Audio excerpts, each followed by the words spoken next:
When we first decided to shift our house and move to an old-fashioned house, it felt like a dream come true. The new place has a unique charm and an antique design.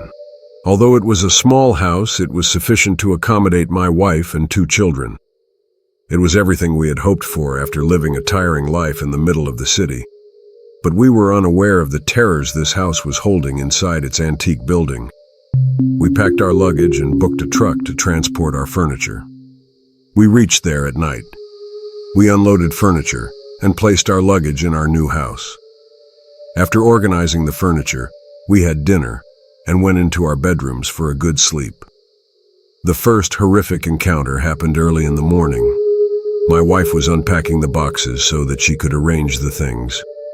While she was busy with the boxes, she heard the sound of a moving chair. She was extremely terrified, as it was coming from the basement. She, with trembling legs, stood outside the basement.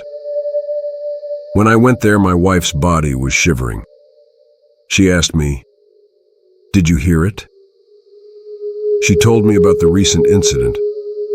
I soothed her by saying that it must be due to the wind as the weather was stormy outside. I decided to go to the basement.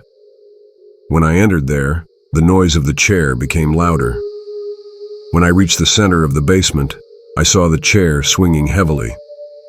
It took my breath out of my chest as there was no wind to move it. With trembling hands, I reached towards the chair. I advanced my hand to stop the chair.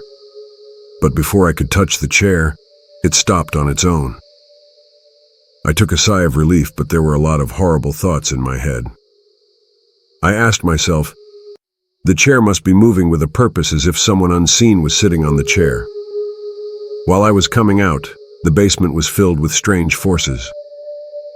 On one wall, I saw that something was being written. To my fright, it was, "You made a mistake." I was about to faint as it was written in front of my eyes, and no one was there who wrote it. I immediately ran out of the basement and told my wife that everything was fine, so that she could not get terrified. The second encounter took place about 2 days before the previous one. We were sitting in the dining room and having our dinner. Suddenly, the light in the room flickered, and after some time it went out. The whole house was sunk in darkness. Both of my children became so terrified that they started crying. They clutched my arm and they were pale. I said that it was just an electricity issue and would be all right. In no time, the temperature of the room suddenly became too low. We all were shivering. All of a sudden, I heard a strange howl from the hallway. I told my wife to take the children to their room. The noise became louder. The noise seemed to vibrate through the walls straight into my bones. With shivering legs, I stood up and went towards the hallway to find the reason. As I went there, I saw some footsteps. The footsteps were bigger than normal, and they were not of any human. It seemed that the house was possessing some odd creatures. It was obvious now that something was wrong with this house. While I was thinking, I heard my wife scream. I ran towards the room, and what I saw took my breath out of my lungs. I saw that one of my daughters was raised in midair. It seemed that she was in some dark spirit possession. The light came, and she fell on the floor.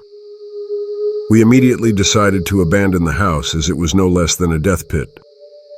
We hurriedly packed our luggage and fled. The incidents we experienced there shaped our entire personality. But more specifically, my children suffered badly from this, and surely will haunt them for the rest of their lives.